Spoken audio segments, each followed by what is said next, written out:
This is the One Thing podcast, where we teach you the surprisingly simple truth behind extraordinary results.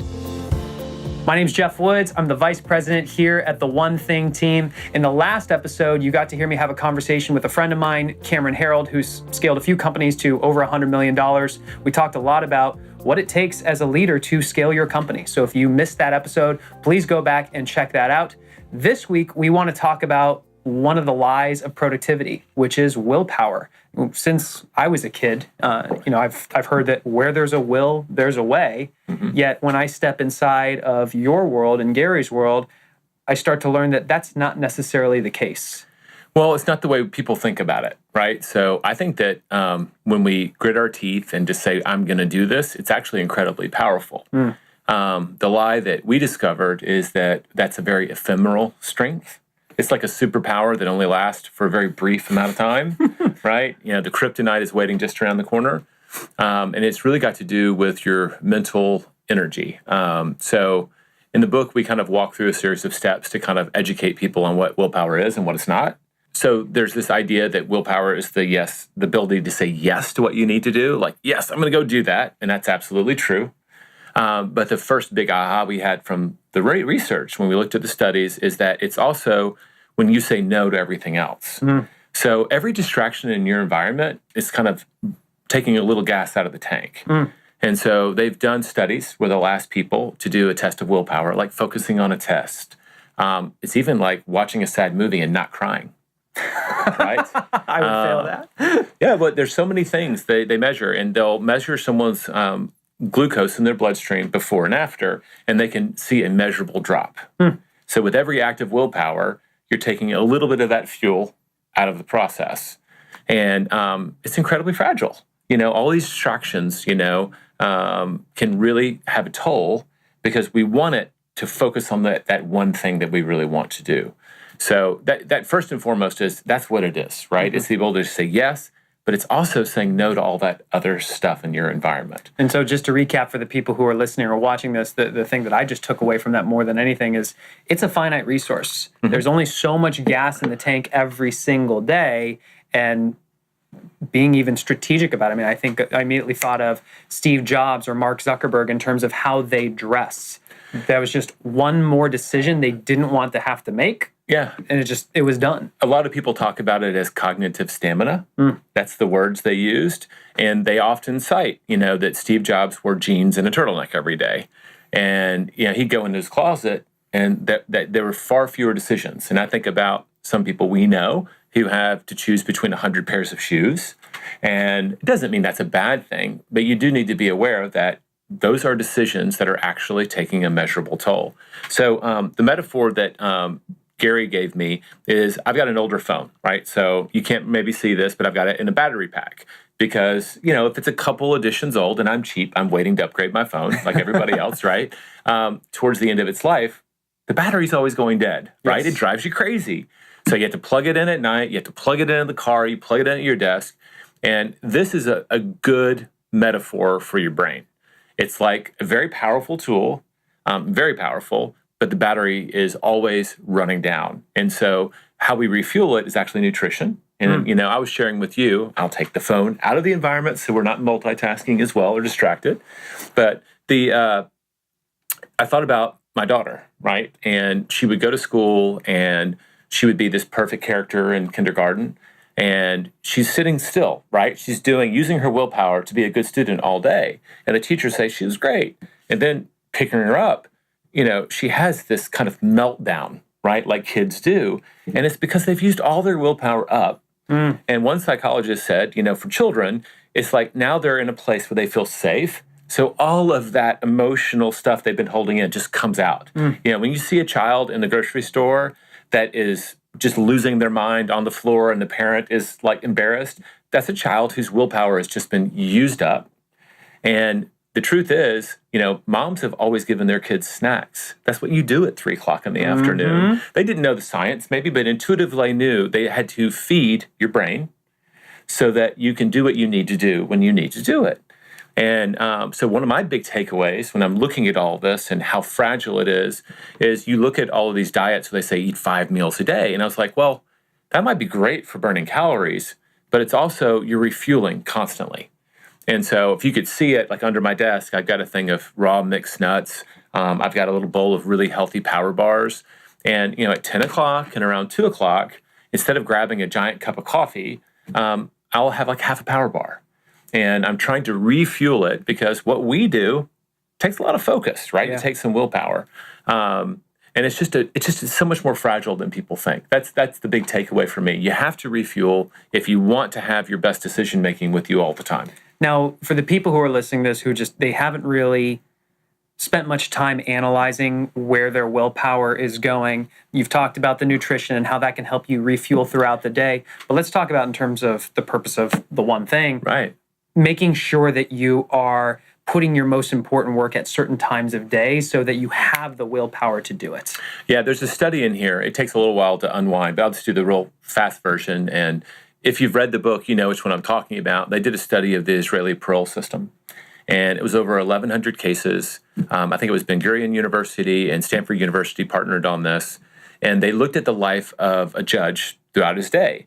And they make like 35 decisions. These are big decisions, right? Is this person going back to jail? Are we, putting a convicted criminal back on the streets, right? It has high cost. And they make them back to back to back. They have like 6 minutes on average to make a decision. And they have 2 breaks throughout the day. They have a morning session. They have kind of a mid-morning snack, right? Now, snack, important word, they're refueling. And then they have a late lunch. So it's 2 hours snack, 2 hours lunch, 2 hours, go home. Mm-hmm. And if you look at the diagram of the likelihood of a prisoner getting parole, if you were first in line, you had a 60 to 65% chance of getting parole.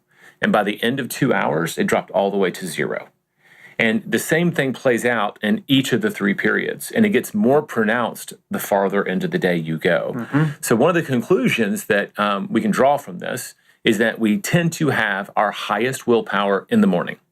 I could go into deep, like what happens to our bodies. We're storing fuel in our cells. Whether you ate breakfast or not, overnight while you slept, that process is happening. So you start the day with the most willpower you're likely to have. And so the thing we looked at is like, does that mean that the judges were making the wrong decision at the end of the session? We don't know. But what we know is that their default decision was go back to jail. Right. And so the takeaway, we're trying not to draw too much from that. But I know my default decision-making on a diet is a lot more likely to go towards nachos and a cheeseburger than carrot sticks and hummus, right? And so I want to be making the decisions about my food while I have willpower. So today, what I do, I packed my lunch, right? I'm packing it in the morning, preparing it while I'm thoughtful about it, and I can prepare to make a great decision in advance. Mm-hmm. And so in general, when we talk about you've got your one thing, you want to make it a habit, you want to do it, the most likely time you are to succeed is if you do it early in the day. One, there's less distractions, and we could talk about that. But you're also more likely to have that willpower because we all have those days. It's a Monday, and there's junk going on in the office, and you just don't want to do what you need to do.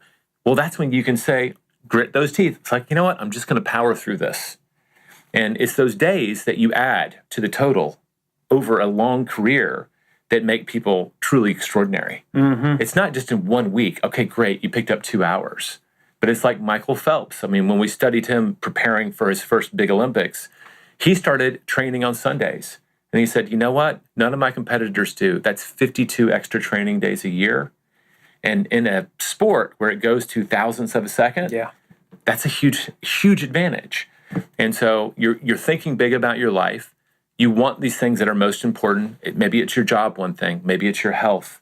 Maybe it's your diet. If you make those decisions earlier in the day, you try to execute earlier in the day, you're more likely to do them over the long haul. And that was ultimately where we led people. Figure out what your one thing is and do it as early in the day as you can. Well, I think that was probably one of the first major ahas I had when I moved to Austin to work with you and Gary is I knew the first habit I wanted to develop was around my business. And when I asked what's the one thing I can do for my business, such that by doing it, everything else is easier or unnecessary, it was to have a time block first thing in the morning that when I came into the office, it wasn't go chit chat with people. It wasn't grab a cup of coffee. It wasn't check my email. I needed to apply my willpower and just grit myself down to just doing my most important work for 15 minutes. And I remember at the time feeling like nothing was really changing. Nothing substantial was happening. But after doing it over a series of months, applying that willpower, suddenly it became a habit.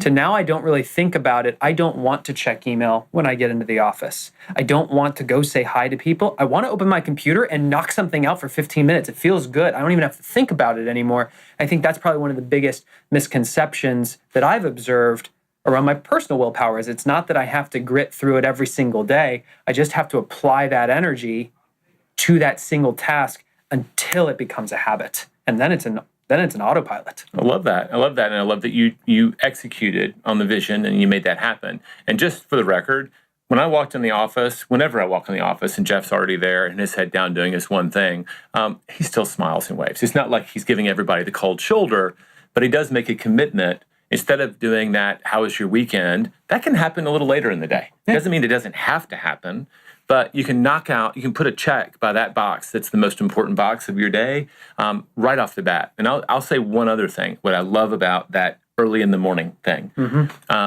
It gives you a sense of righteousness.